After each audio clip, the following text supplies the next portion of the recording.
معزز ناظرین السلام علیکم۔ ایک بادشاہ کی بیوی بہت خوبصورت تھی۔ بادشاہ اس سے بہت پیار کرتا تھا۔ کچھ عرصہ بعد ان کے ہاں ایک بیٹی پیدا ہوئی۔ بیٹی کی پیدائش کے کچھ مہینوں بعد بادشاہ کی بیوی کا انتقال ہو گیا۔ بیوی کے انتقال کی خبر بادشاہ پر بجلی بن کر گری اور وہ ہر وقت افسردہ رہنے لگا۔ امور سلطنت میں بھی اس کا دل نہ لگتا تھا۔ اس کا حل اس نے یہ نکالا کہ زیادہ وقت شراب کے نشے میں ڈوب کر گزارنے لگا اور باقی وقت خوبصورت کنیزوں کی صحبت میں گزار دیتا تھا۔ وہ شراب اور شباب میں اتنا غرق ہو گیا کہ اس کو اپنی بیٹی تقریباً بھول ہی گئی، جو کہ اب محل میں ملازموں کے ہاتھوں پرورش پا رہی تھی۔ وقت پر لگا کر اڑتا رہا۔ دن ہفتوں میں، ہفتے مہینوں میں اور مہینے سالوں میں بدل گئے۔ بادشاہ کی لڑکی اب 20 سال کی انتہائی خوبصورت دوشیزہ بن چکی تھی۔ وہ بالکل اپنی ماں جیسی دکھتی تھی۔ ایک دن اچانک بادشاہ کی نظر اس پر پڑی تو وہ چونک گیا۔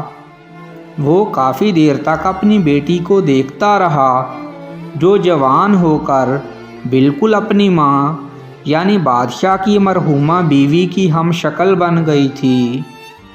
بادشاہ چونکہ شراب میں ڈوب کر اچھے برے کی پہچان کھو چکا تھا، اس کا دل اپنی بیٹی پر آ گیا۔ اس نے سوچا کہ اب جو بھی ہو اسی سے شادی کروں گا، لیکن کیسے کرے، یہ بات اس کو پریشان کر گئی۔ وہ ایسا کام کر کے اپنی رعایا کو اپنے خلاف بھی نہیں کرنا چاہتا تھا اور یہ بھی جانتا تھا کہ یہ بہت سخت گناہ کا کام ہے، لیکن وہ اپنی عورتوں کے ساتھ گناہ کرنے کی عادت کے ہاتھوں مجبور تھا۔ آخر کار اس نے علماء کرام سے اپنے حق میں فتویٰ لینے کا فیصلہ کر لیا۔ اس نے سوچا کہ وہ کسی عالم کو سونے چاندی کا لالچ دے کر اپنے حق میں فیصلہ کروا لے گا، پھر وہ اپنی بیٹی سے شادی بھی رچا لے گا اور گناہ بھی فتویٰ دینے والے کے سر جائے گا۔ بادشاہ نے ایک عالم کو دربار میں بلا کر اس کو کہا کہ وہ اپنی بیٹی سے شادی کرنا چاہتا ہے، کیا یہ جائز ہے؟ عالم نے کہا، نہیں، ہرگز نہیں، یہ سخت گناہ کا کام ہے۔ بادشاہ نے اس کو ہر طرح کا لالچ دیا، لیکن عالم نے بادشاہ کے حق میں فتویٰ نہ جاری کیا۔